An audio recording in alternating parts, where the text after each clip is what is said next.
Olá, gente boa, tudo bem? Mais um episódio da nossa série de estudos em Tiago, Para que serve a religião? Hoje quero conversar com você sobre várias orientações práticas presentes no último capítulo da Epístola de Tiago. Esse é um dos nossos últimos estudos dessa série.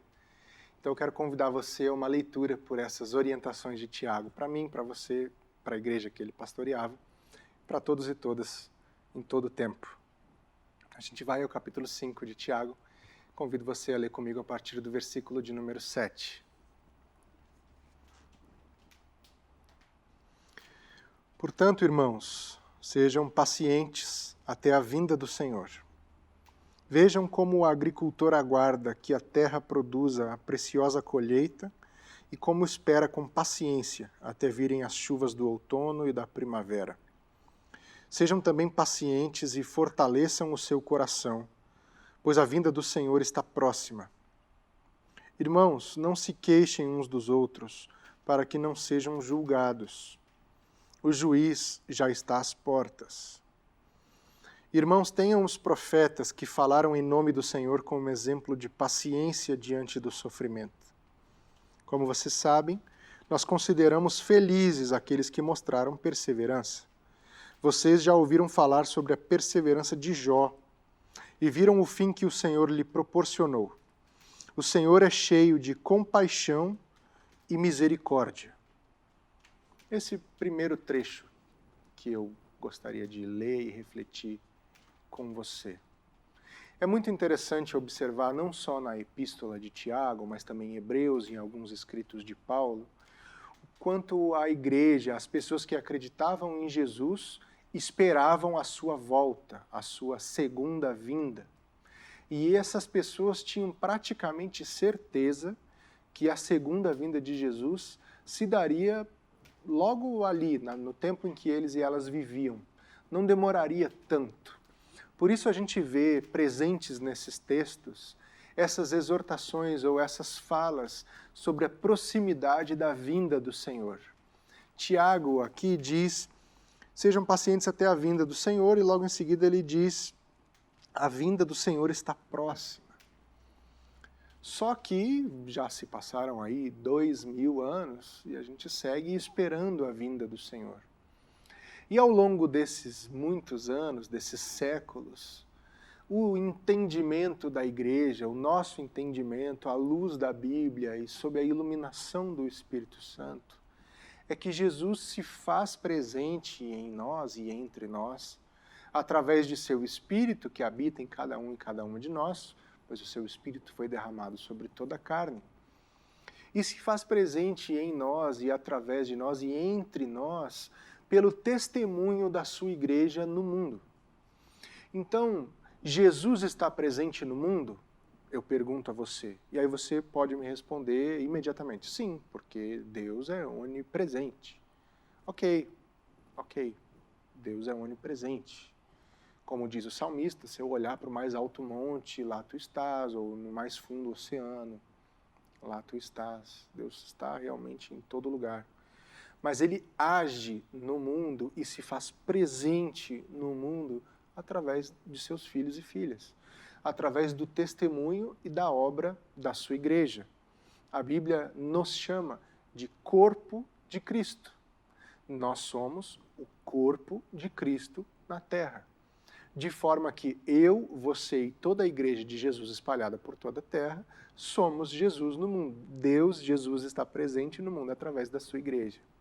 Então, é importante a gente ter isso claro, a gente ter esse entendimento na nossa vida, de que Jesus está presente no mundo. Ele voltará para buscar a sua igreja, a Bíblia promete isso, mas ele já está presente no mundo através da sua igreja, através de mim e através de você. E aí o texto segue dizendo que nós devemos ser pacientes. Pacientes com o quê? Pacientes com a vida. Pacientes com as dificuldades da vida. Pacientes com os desafios da vida. Ele faz aqui uma referência lá ao capítulo 1, nosso primeiro estudo, que fala sobre as provações da vida e como aqueles e aquelas que perseveram são felizes. E também fazendo uma referência aí lá ao Sermão do Monte, usando essa repetição dessa expressão, né? Bem-aventurados são vocês que, ou felizes são vocês que perseveram em meio às tribulações. E aí, para falar de paciência, ele usa a imagem do agricultor. É fantástica essa imagem. Ele diz que o agricultor, ele espera pacientemente pelas chuvas do outono, pelas chuvas da primavera. O trabalho do agricultor é um trabalho de paciência, é um trabalho duro, porque ele tem que botar realmente a mão na terra, ele tem que se envolver. Aquilo é um trabalho que exige muito dele, mas também exige bastante paciência, é um trabalho de espera, de aguardar. E aí Tiago diz, sejam pacientes, sejam como um agricultor que rega, planta e espera as chuvas para colher no tempo certo. Essa é uma fala de Tiago, para mim, para você e para a igreja, de que o nosso testemunho, o nosso estar no mundo, tem que ser dessa forma, como o trabalho de um agricultor. Ele nos pede para que sejamos pacientes com as provações da vida e com as estações da vida, porque ele cita as estações aqui, mas também diz respeito ao nosso jeito de estar no mundo, porque a carta de Tiago é muito prática, ele está dando instruções aqui. E ele está dizendo que o nosso estar no mundo é como se fosse o estar desse agricultor fazendo o seu trabalho. O nosso testemunho, o meu testemunho, o seu testemunho de Jesus no mundo é mais ou menos como esse trabalho de colocar uma semente, ou antes, cavar a terra, colocar a semente, depois botar a terra por cima, regar, esperar a chuva, esperar a temperatura adequada, esperar florescer, esperar dar o fruto. Esse trabalho é um trabalho longo. Esse trabalho que eu estou fazendo agora, de estar aqui falando com você, ainda que dessa forma virtual, é um trabalho dessa natureza. Eu faço isso esperando que esses estudos que a gente vem fazendo ao longo das últimas semanas deem algum fruto na sua vida.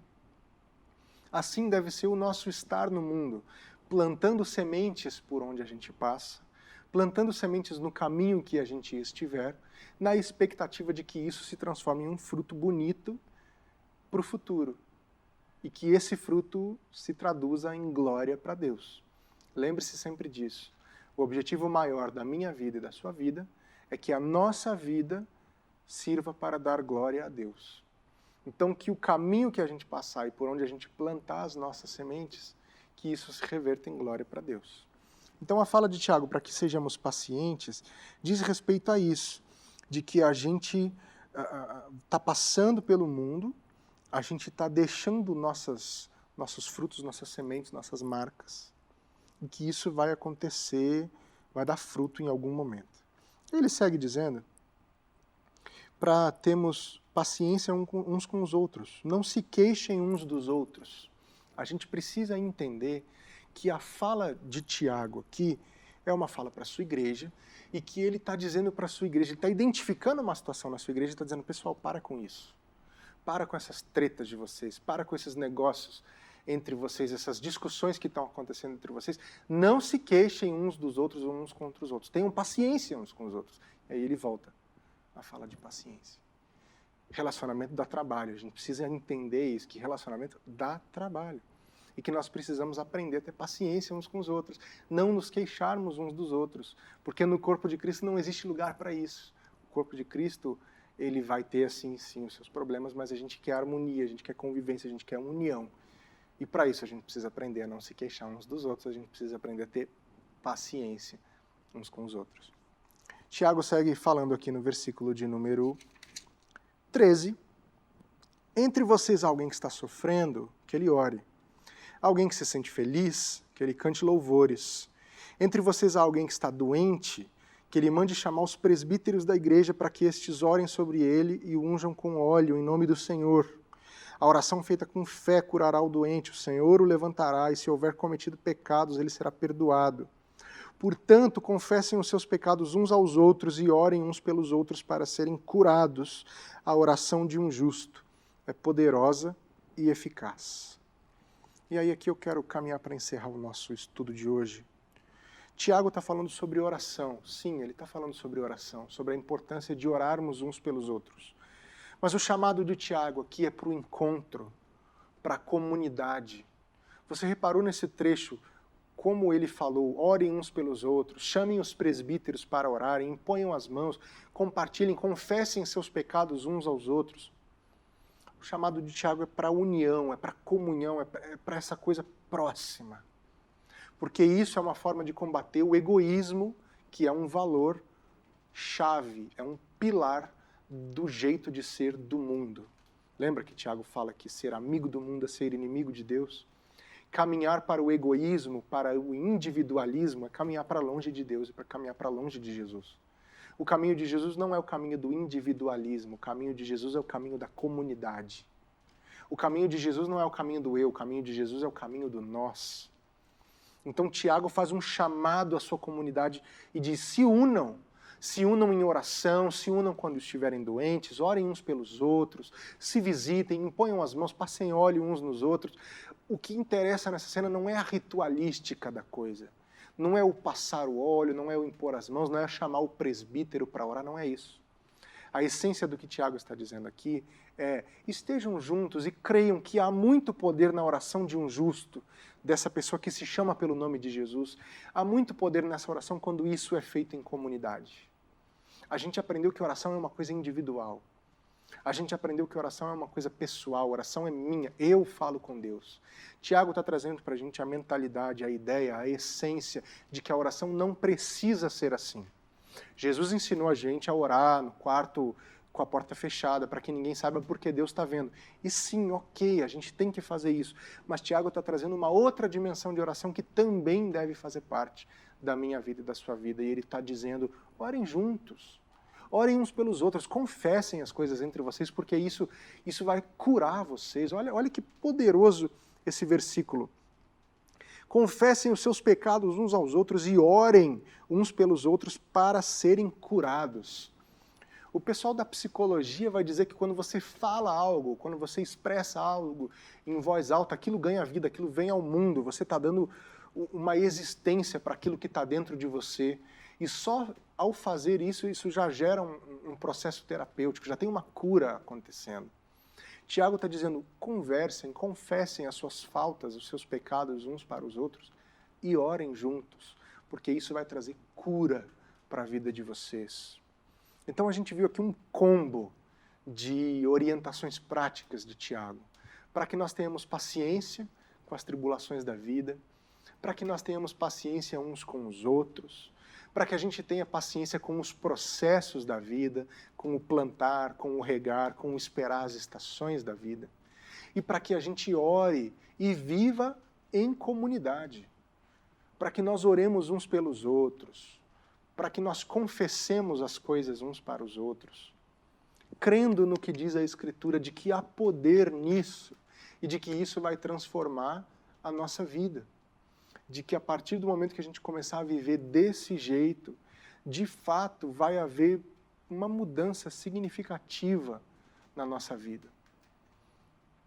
Tem um ditado que diz que a ovelha sozinha é presa fácil para o lobo. A gente não deve ficar sozinho. A gente precisa de gente. A gente precisa de gente com a gente. Então é isso que eu desejo para mim e desejo para você. Que você tenha paciência com os processos da vida, que você tenha perseverança diante das dificuldades da vida, e que você tenha gente à sua volta, gente que ora por você e gente que ora com você. Amém. Deus te abençoe.